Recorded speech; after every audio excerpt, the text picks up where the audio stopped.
Alright, hey everybody, this is, I cooked my Eminence 820H's,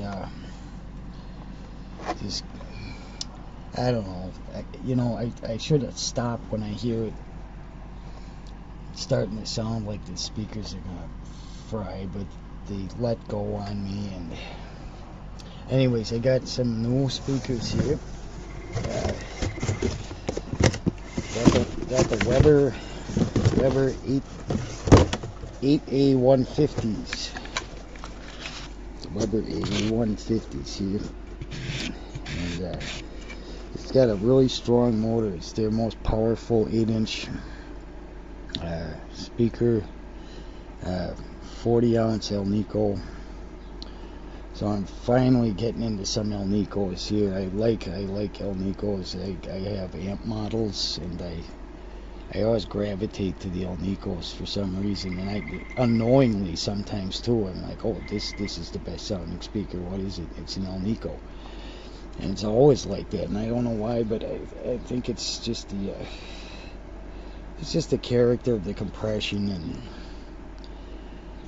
some other things. But I'm hoping this is gonna do the job pretty good here. I got them in the 50 watt. It's a 40 watt amp, but if you're thinking log scale, that's not far off. You know, two 50 watters on a 50 watt amp would be kind of about what you would run. So I figured 250 watters on a 40 watt amp, that'll be okay. And then plus I got those clipping Zeners. I got two back-to-back high voltage Zeners, so that I get more of a soft clip, and I put it in the feedback loop on the first op coming in, so that'll actually it's being in the feedback loop like that, it's kind of turning down the amp, so it bullnoses the wave if I boost into the amp. And then anyways, they fit right in there. They just squeak right in.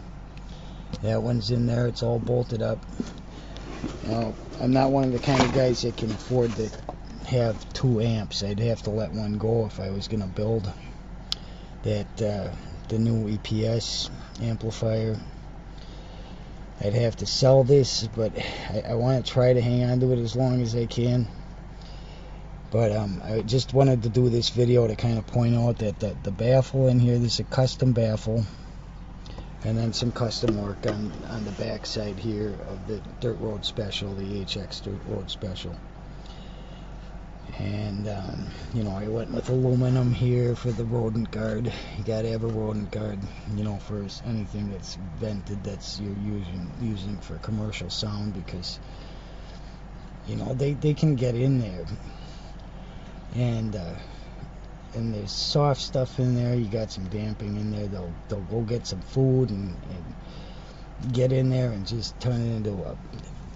Anyways, the baffle is it's a high ply count ballistic birch with and it's saturated. I saturated it with epoxy resin, so it's nice and stiff and dead. It doesn't, stiff, dead. And then I got cast alloy, the inserts, the metal threaded inserts pushed in from the front here. And those, if you use a carbide router, you can actually route the edge of the insert, so it's smooth. It's a nice radius here, and then it's hand filed when it comes close to the baffle, and then continuation of the radius. So pretty good dispersion. I just wanted to do a video on this, because if I do have to sell this, I don't want people to have to pull it down. But it's a very nicely done baffle. All the mods are nicely done. So I just wanted to take a video out in the inside in case I got to part with it.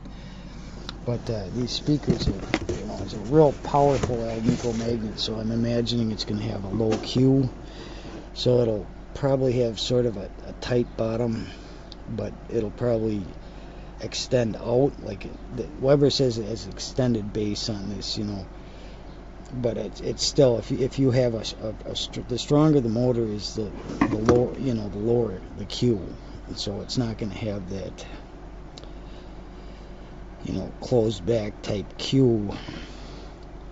But I think it'll work out because you know, I when I build speakers, I'm used to having feel small parameters, and I calculate everything, but I don't know where the FS is on this. I don't know, you know, a lot of the parameter specifics, but you know, just I looked it over and I thought about it, and I was like, well, that's probably going to come in okay, because I'm going to get a little bit of lift from the damped open back.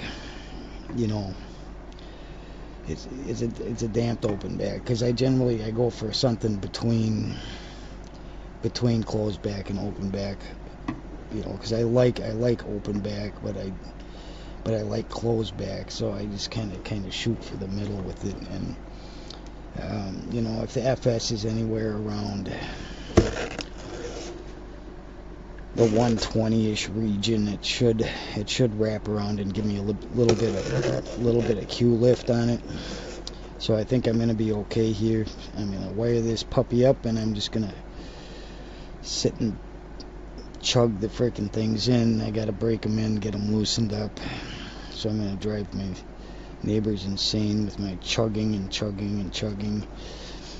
But once I get loosened up, then I'll be able to play again. I haven't been able to play for months on end, because that's how long ago I fried those speakers.